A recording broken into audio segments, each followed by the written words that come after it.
राक्षसा वरस मारुता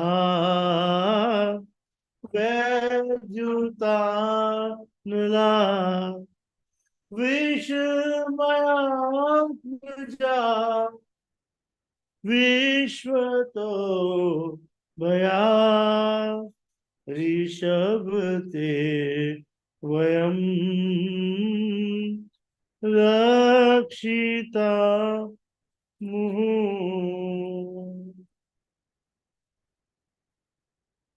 Oh, crest jewel among men, time and again you saved us cowherd maidens from the grips of death, from the poisonous water of Kalia Rida in Yamuna, where the serpent Kalia resided, from the python Aghasura, and from the rain and terrible storm of Indra. You saved from the whirlwind demon Tanavata, and from the firing of Indra's thunderbolt, from the dreadful forest fire, and from the bull demon Aristasur, from the son of Maya named Vyomasur, and from every other kind of threat.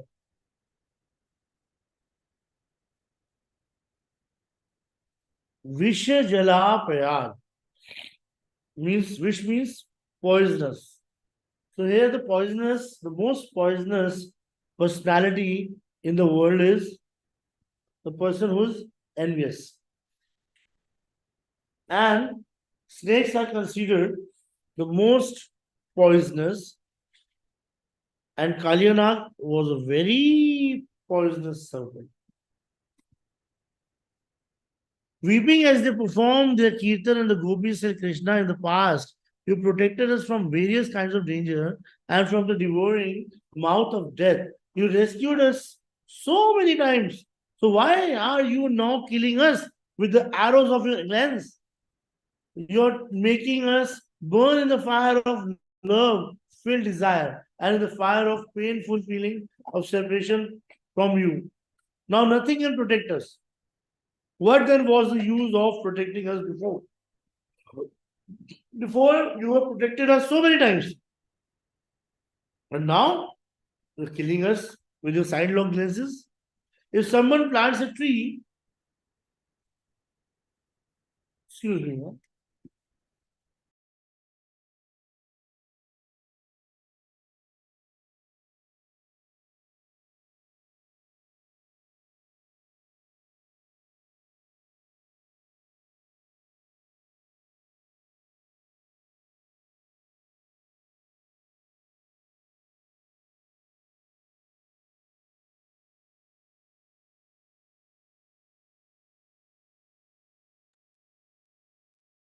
So if someone plants a tree, that person develops some attachment for it as it grows.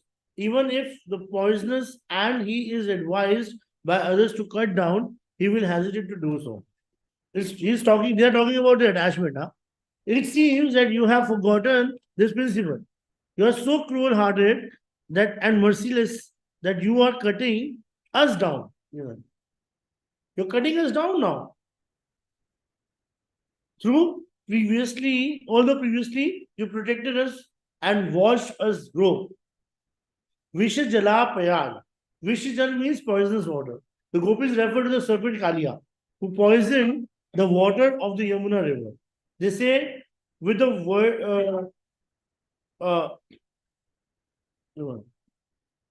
with his virulent vapors, Kalia polluted the water of Kalia Rida. Kalia Rida means the area where Kalia resided, making it boil and foam. But you protected us from the danger. When Krishna jumped into the poison water of the Yamuna river, it appeared that he himself was dying. Why then do the gopis say that he protected them? All the boys and the cows had been playing on the bank of Yamuna at the Kalia Rida, and from the mere smell of the poison, they fell to the ground as if dead. Krishna immediately restored their life by his glances, which are full of life, giving nectar. Determined to send Kalia away, he then jumped into Yamuna. The gopis continue.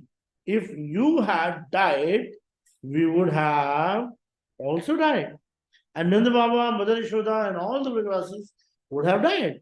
To protect us all, you subdue Kalia. And he left this place. The water became pure once more, and everyone was safe.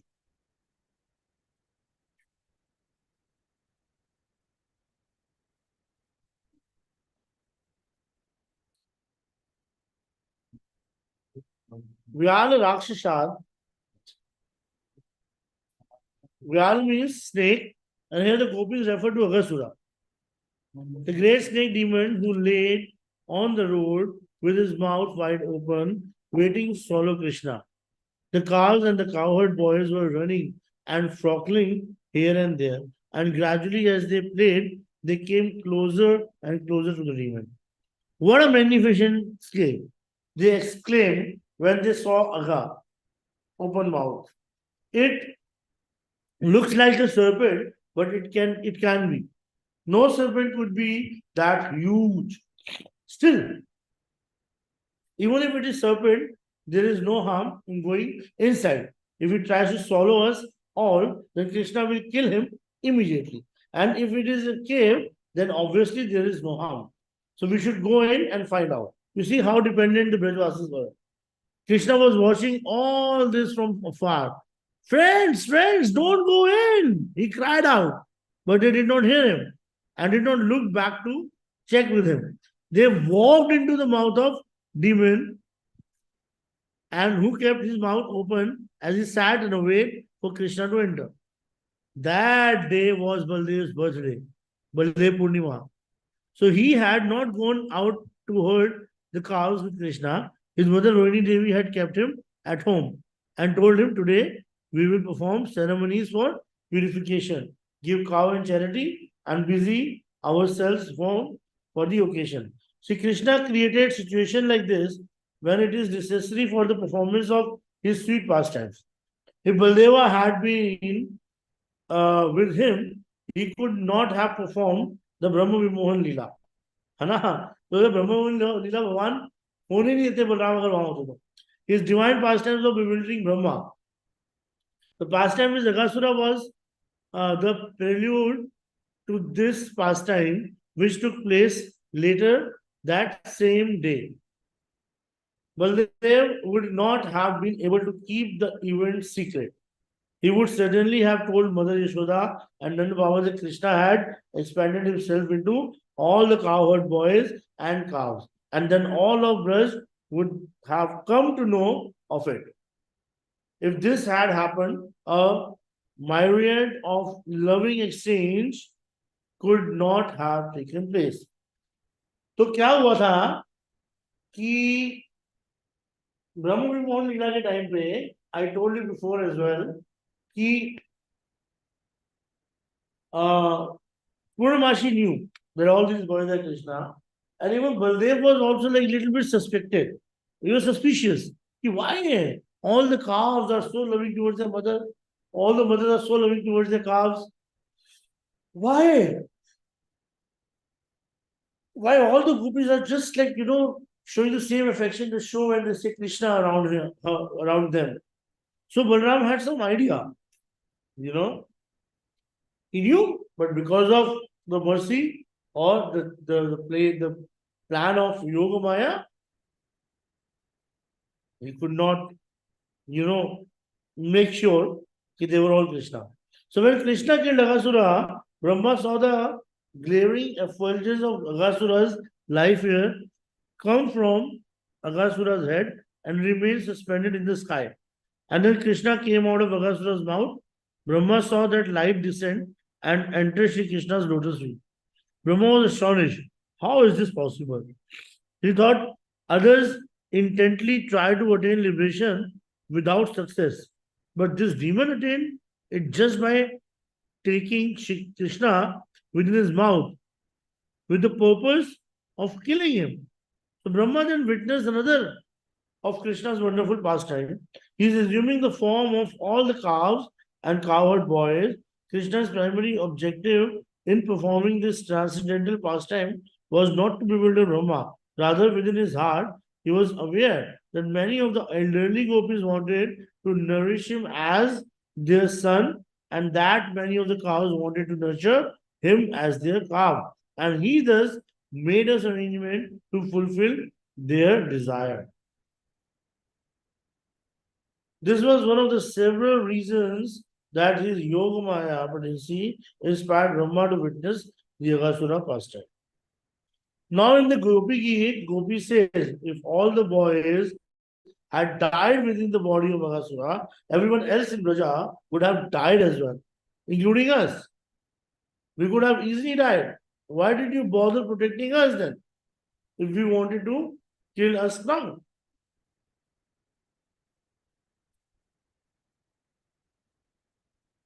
So much of intensity, huh? Varasha Marutar. In this verse refers to the Indra, the killing of heaven, the king of heaven, sorry. And Varasha means rainfall. Maruta means tremendous windstorm. And Vidyuta means thunderbolt. The gopis tell Krishna, by holding Giriraj Govardhan on the tip of your smaller finger, you protected us from Indra's inundation of rain, fierce tempest, and furious hurling of thunderbolt. In fact, you not only protected us, you overwhelmed us with great happiness at that time. The word Analat means from fire. Krishna saved the Brajvasis from two great fires, one of which took place in the forest near Vandirvan. There is a shed of a massive banyan tree known as Vandirvata. Krishna was playing with his cowherd friends as the cows drank the water of the Yamuna and grazed on the lush green grass. Gradually, the cows wandered away from Krishna and the boys and entered Munjavati, a forest prickling munja plants. And that was some distance away. It was summer, and the scorching heat dried the forest, which was so dense that the cows lost track of the path by which they had come. Overwhelmed by thirst and heat, they become most perturbed. perturbed. The cowherd boys begin to search for the cows, and in doing so, they left Krishna and Balram. They entered Munjavati, and like the cows became agitated by excessive thirst and intense heat. It was then that wicked Kamsa servant, who had been hiding in the forest, set the grass and tree ablaze. Within a moment, a wind flushed the fire throughout the area, leaving both the cows and cowherd boys caught in its center. Seeing no other means of escape, they all begin to cry out to Krishna and Balram. Immediately upon hearing their distressed call, Krishna and Balram came in their midst. Close your eyes for a moment, Krishna told them, and that moment he swallowed the terrible forest fire. The boys considered why Krishna might have told them to close their eyes. Krishna must know a mantra for putting out fire. They thought, and maybe the mantra can only be recited in a very secluded place. If we shut our eyes, he will feel that he is alone. You know, as it happens with the cat. Normally, cat when she's drinking a milk, and if anybody comes and see or catches her, she immediately closes her eyes, and she pretends that as if nobody is seeing her, because she cannot see anybody. So there was another reason why Krishna told them to close their eyes. Once before, when he was still a baby, the boy had seen it eating earth, and they had complained about it to Mother Yashoda. So now he thought, if they see me eating fire, they will complain to Mother again, and she will again punish me. Besides this, if my friends see me swallowing the entire fire, they will think that I will surely burn up, and their life air will depart. मर जाएंगे वो लोग if they will see me taking that fire. When after a moment the boys opened their eyes, they saw themselves once again standing with Krishna and Balram in the cooling shades of Bhandirvan, not Munjavat, Bhandirvat. Huh? And cows peacefully lying nearby and chewing their cud. Was that a dream? They wondered in amazement. Referring to the forest fire, the gopis now say, "You protected us at that time." By these words, they imply, if you are the cowherd boy who had, if you all, if all the cowherd boys had died in the forest fire, their father and mother would have died also from grief, and we gopis would have also died. By protecting all of Raja in this way, you protected us as well. With the phrase Vishamayatmajat, Gopis mention yet another instance of Krishna protecting them. Vishamayatmajat refer to two demons. Also, Vatrasur and Vyomasur. The word Visha refers to Visha Sura, another name of Aristasur, and gigantic bull demon, and the word Atmajat means son conjoined with Vrisha. Atmajat refers to the son of Vishavasura.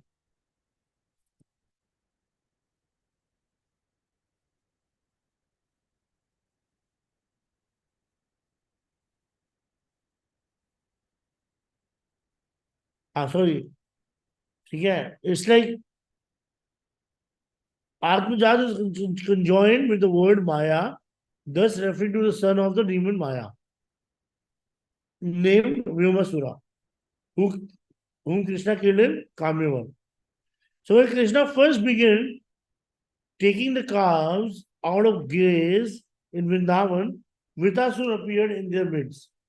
As soon as Krishna and Balram saw him, they understood that he was not one of their calves, but a demon. Uh, uh, but a demon in disguise, and they crafted a plan to kill him. They innocently wandered over to him, and then Krishna grabbed his two in legs and whirled him around and around above his head, and Vitasura then assumed his original ghastly gigantic form, at which time Krishna hurled him into a tree. Seeing Vitasura's enormous size, the cowherd boys became filled with fear and exclaimed, "He came in the shape of a beautiful calf, but just see his actual form." Oh my God. Sometime Vitasura, anyways, I'll tell you some other time. Vitasura's father, the gigantic bull demon Ahistasur, was killed by Krishna at Radhakund. Ahistasur was certainly sinful, so one may wonder how he could have entered uh, the, the pristine area of Radhakund. He was able to do so only because Yogamaya permitted him to enter in order to facilitate Krishna's pastime of killing him and subsequently intensifying the gopis' prema. He had entered the village of Vrindavan when Krishna was eager to perform rasa. Krishna killed him, protected all the gopis, and then rasa dance began. Krishna also protected the gopis from the demon Shakhachura, who tried to kidnap them by driving them along with a stick as if they were she goats. Finally, taking Srimati Radhika upon his shoulders, one may wonder how is it possible for a demon to Srimati Radhika? The answer is that in order to facilitate Krishna's human-like pastime, in Inner Leela, Yog Maya arranges miraculous incidents.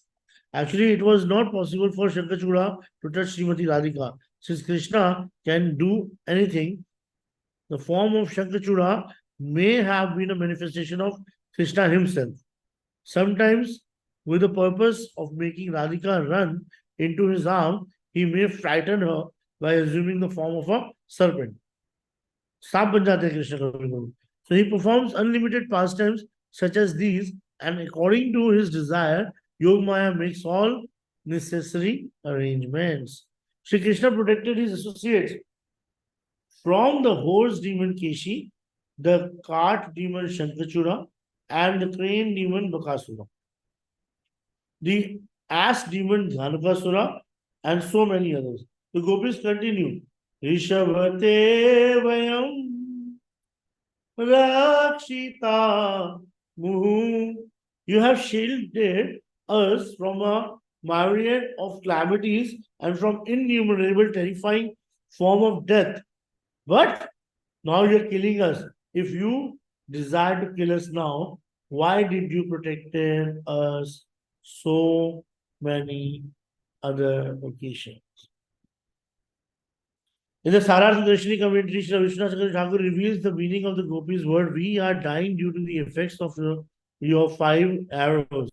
We have come to you for protection, but we find that your 5 arrows have merely increased our karma and be burning our heart. Krishna himself is the Kamadev, the transcendental Cupid. So he has enchanted the gopis by shooting at them the arrow of his lotus eyes, and by mellifluous flute playing his beautiful lips, his solitary talks with them, and his broad chest. He is addressed in the Kama Gayatri mantra as Pushpabhanaya. You don't know what Kama Gayatri is? Pushpabhan is mentioned there. So he who shoots the flower arrow that enamored the gopi, this transcendental Kamadev can enchant the mind of the Kamadev of this world, and therefore the gopis appeal to him to extinguish the fire caused by Kamadev. Kamadev's 5 arrows. The gopis say, as at present, we see that you are the Vishwasghati, a betrayer of another faith. The inherent meaning of the Sanskrit word Vishavasghati is conveyed with the following word. I slept with my head in your lap, fully trusting that you would protect me, but still, while I slept, you took a sword and killed me. तो विश्वासघाती का मतलब ये होता है. In this mood, the gopis are saying, you protected us many times in the past, so we trusted that you would surely protect us in the future also. Having given up everything we have and offering you our every existence, we came to you. But now you callously betrayed us. Even though we are dying, you do not care. You don't protect. Shila Sanatana Goswami Pad reconciles Yes, Prabhu. this. It says a note, end note.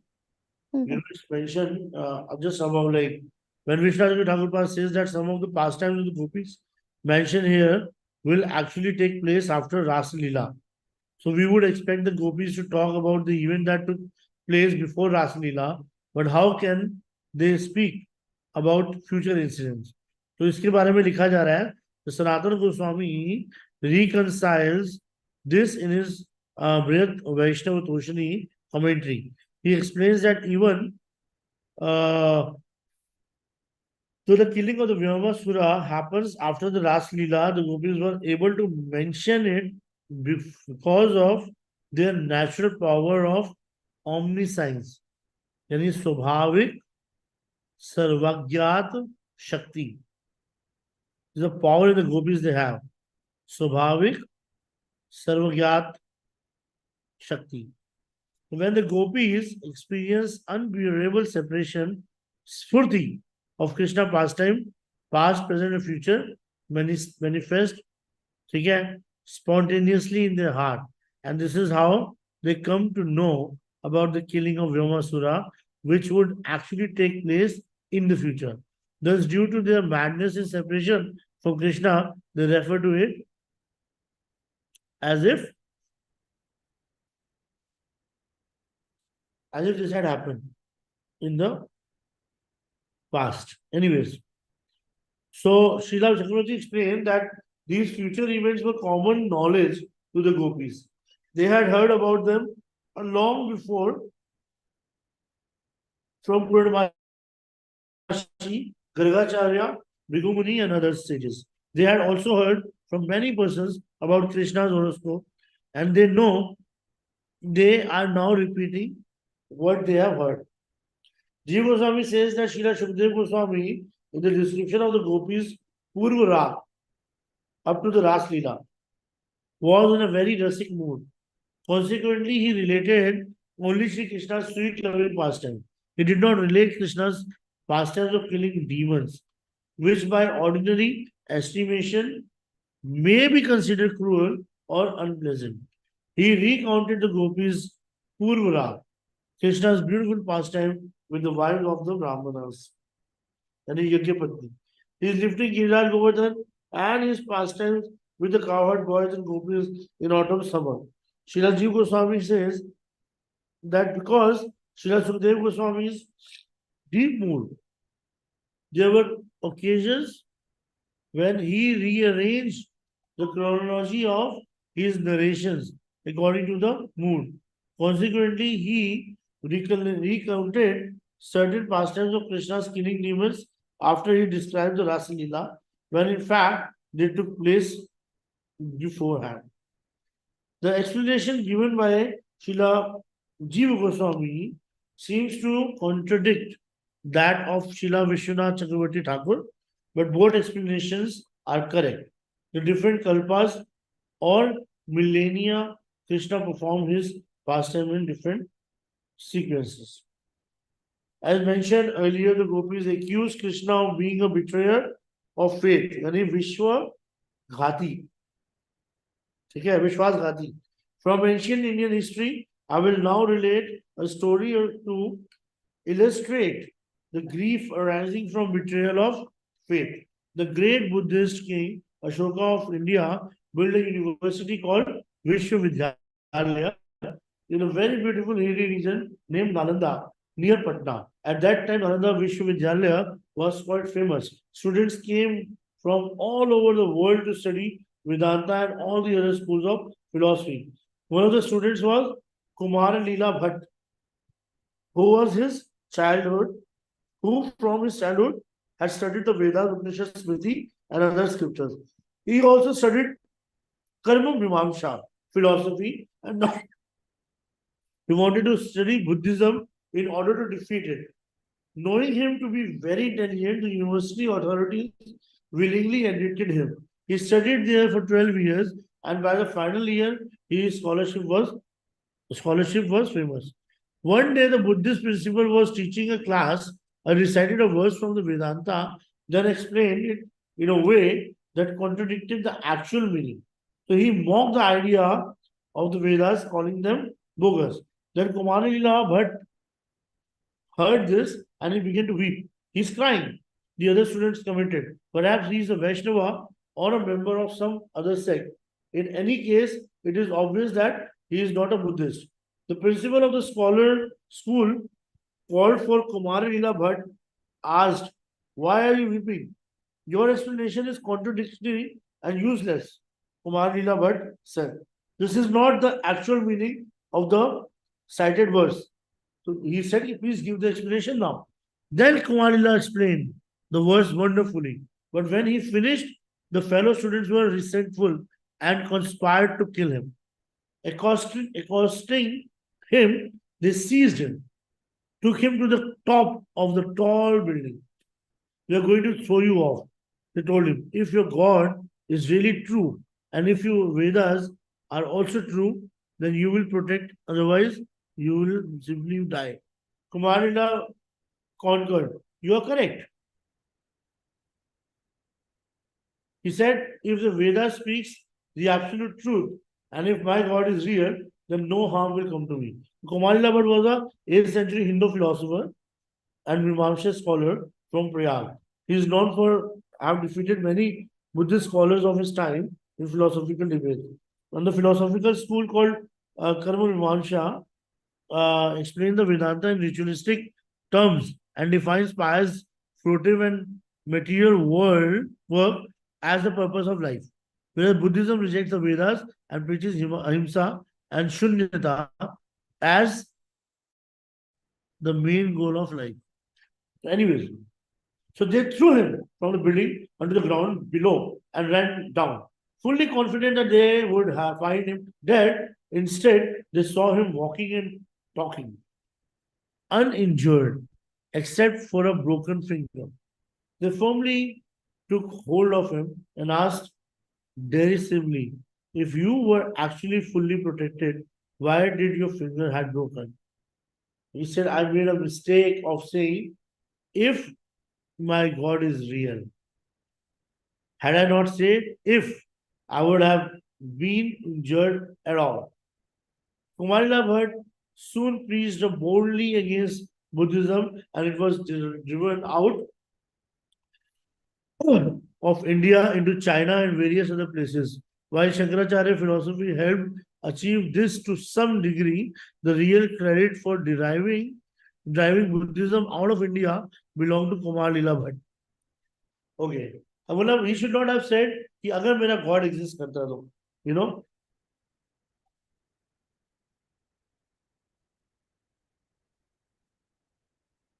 क्या यार, amazing, huh? Despite the accomplishment of Kumarila Bhatt deeply grieved in his last days for what he saw as a grave mistake. The principal of the university was my guru. At the end of his life, he was tormented by the thought that an insignificant disciple had defeated him and he died of grief. I am Vishwas Ghati. I have betrayed my guru who taught me so much. He helped me to make my life successful. He gave me the knowledge which I used to derive Buddhism out of India, and yet I betrayed him. How he betrayed him? How he had betrayed him from Vedic culture? Vedic culture has become corrupted in Kali Yuga. In ancient time, disobeying one's guru was only considered an offense if the guru was genuine. But at the time past, according to the distorted teachers' disciple ethics that were upheld by the Samarthas, a disciple would honor the instructions and advice of his teachers, even if he were not bona fide. If he disobeyed his teacher, you would feel that he did wrong, regardless of whether the teacher was genuine or not. The disciple in the Vaishnava culture is advised to reject any unqualified teacher without feeling the slightest guilty.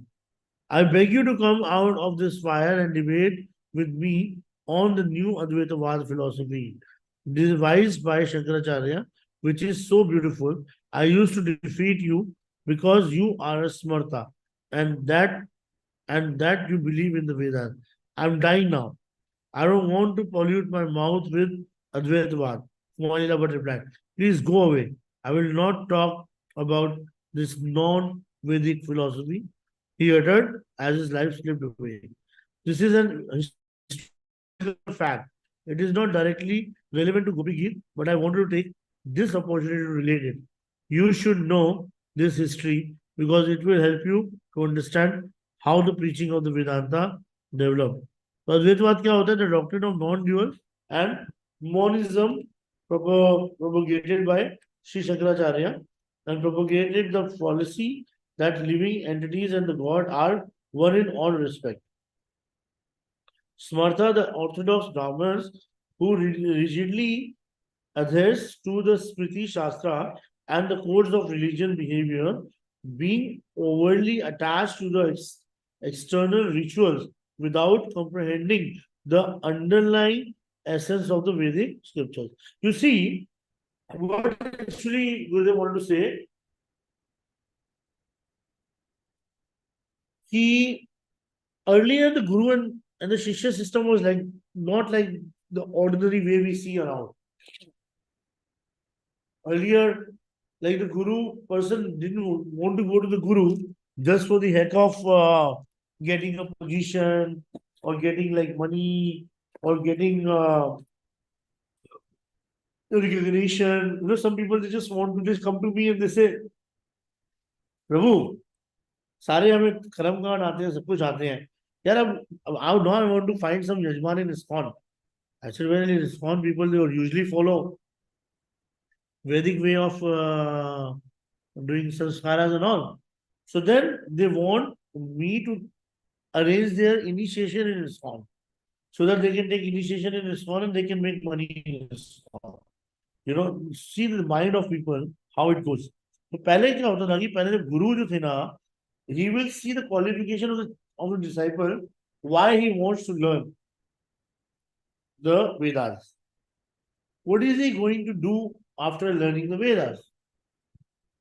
And after that, they used to see whether the person is qualified or not. And if he is not qualified, he will not give him that knowledge. He will not give that knowledge to him. We will find it he is unqualified. But today, like I always often give this example. This World Trade Center 9/11 happened by whom? Osama bin Laden, right? And who trained him? Who had trained him? America. America had trained him. And whatever training he got from America, he used that against America. So the same way, nowadays, teachers, they don't have a character. They don't have character. Teachers are like very casual about everything. So since they don't have a character, the students don't have character either. And when students don't have character, how can you expect कि जो society है that will go properly? So earlier the scenario was little complicated in the sense that guru will see the qualification of disciple and disciple will also try his best to surrender to his guru. And but if he has any doubts, and doubts are philosophical, then he will definitely inquire from his guru. Gurudev, I have some doubts about the whole scenario. What do you think? And then the guru will decide, okay, I personally feel that this is what exactly is the reason, and you're supposed to do this. So guru will see the disciple and disciple will see guru, and that's how they will accept. Anyways, here Vishwas Ghati means Vishajala Payad Vishwato Payad. Rishabhadevayam Takshita. Yeah. Every time you have protected us, you kill us like this. Not done.